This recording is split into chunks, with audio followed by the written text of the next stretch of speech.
रामकृष्णाने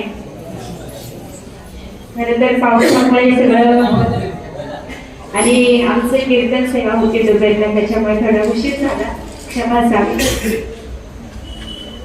बघा आता आमचे बंधू इतिहासाचे गाडे अभ्यासक आमचे भरतसिंह यांनी सुंदर असं प्रबोधन तुम्हाला या ठिकाणी केलंय.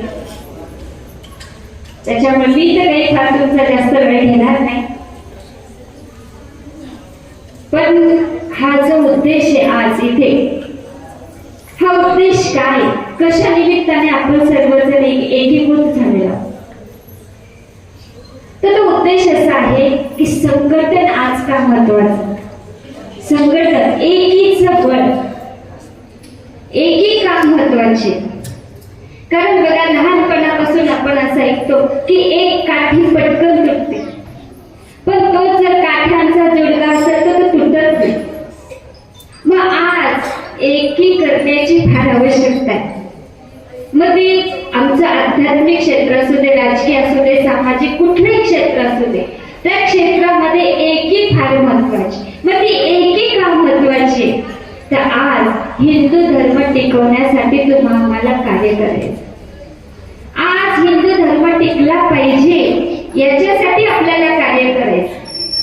मी नेहमी सांगते की जपायचं आपल्याला आपल्या धर्माला, जपायचं आपल्याला आपल्या संस्कृतीला आणि जपायचं आपल्या माणसाला. कारण गेलेली वेळ आणि गेलेला माणूस पुन्हा कधीच येतो. आणि आपला धर्म काय, एक वडील जे जे करते त्याला नाम धर्म ठेव. पण माऊली ज्ञानेश्वरीमध्ये 3ऱ्या अध्यायात सगळा स्वधर्म सांगतात. का माऊलींना स्वधर्म सांगावं असं वाटलं असेल? माऊली ज्ञानेश्वरीच्या 3ऱ्या अध्यायात 12व्या श्लोकात 112 क्रमांकाच्या ओवीमध्ये स्पष्ट भाषा माऊलींची. माऊलींनी सांगितलं, जो स्वधर्म सांडील त्याचे काळ दंडील, चोरू म्हणून हरेल सर्वस्व नय. आणि आज हिंदू धर्म टिकवण्यासाठी एक होणं फार महत्वाचं आहे. मी एकच सांगेन की बाबांनो, आपापसात लढण्यापेक्षा एकत्र येऊन हिंदू धर्मासाठी कार्य करू. प्रज्ञाचक्षु मधुर द्वैताचार्य संत श्रेष्ठ गुलाबरावजी महाराज प्रश्न विचारला की महाराज तुम्ही म्हणता सर्व धर्म समभावे, सगळे धर्म सारखे. मग सर्व धर्म समभावे, सगळे धर्म जर का सारखे, तर दुसऱ्याचा धर्म स्वीकारण्यात काय गैर आहे? तेव्हा महाराजांनी उत्तर दिलं, अरे बाबांनो, सगळे धर्म जर का सारखे, सर्व धर्म समभाव जर का तुम्ही म्हणता, तर आपल्याच धर्मात राहून आपल्या धर्माचं आचरण करण्यात काय गैर आहे? त्याच्यामुळे दुसऱ्याचा धर्म आचरणासाठी किती जरी सोपा असला तरी त्याचा स्वीकार करायचा नाही, आणि आपला धर्म आचरणासाठी किती जरी अवघड असला तरी तो सोडायचा नाही. लक्षात. आणि आपला धर्म काय सांगतो? गळ्यामध्ये तुळशीची माळ घालण्याची आपली संस्कृती, गोपी चंदनाचा टिळा लावण्याची आमची संस्कृती, प्रणाम करण्याची आपली संस्कृती, राम राम करण्याची आपली संस्कृती, आणि वारकरी संप्रदाय नम्रता शिकवतो.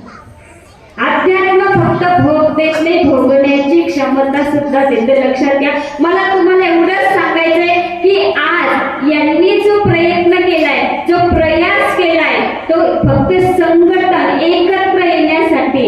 आणि राम अवतार झाला, हनुमान उत्सव आपण सकाळी साजरा केला. रामांनी काय सांगितलं? मानव बनून राहिले, मानव बनून राहिले. कुठल्याही दैविक शक्तीचा वापर न करता, कुठलंही शस्त्र हातात न घेता मानव बनले, पण संघटन केलं. बरोबर.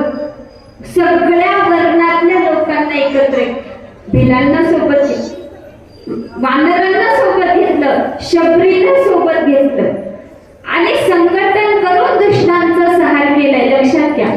त्याच्या पलीकडे जाऊन सांगते, झाडू, महिला मंडळ झाडू माहिती, झाडू जोपर्यंत संघटित आहे, जोपर्यंत त्याला बांधून ठेवलंय, तोपर्यंत तो कचरा साफ.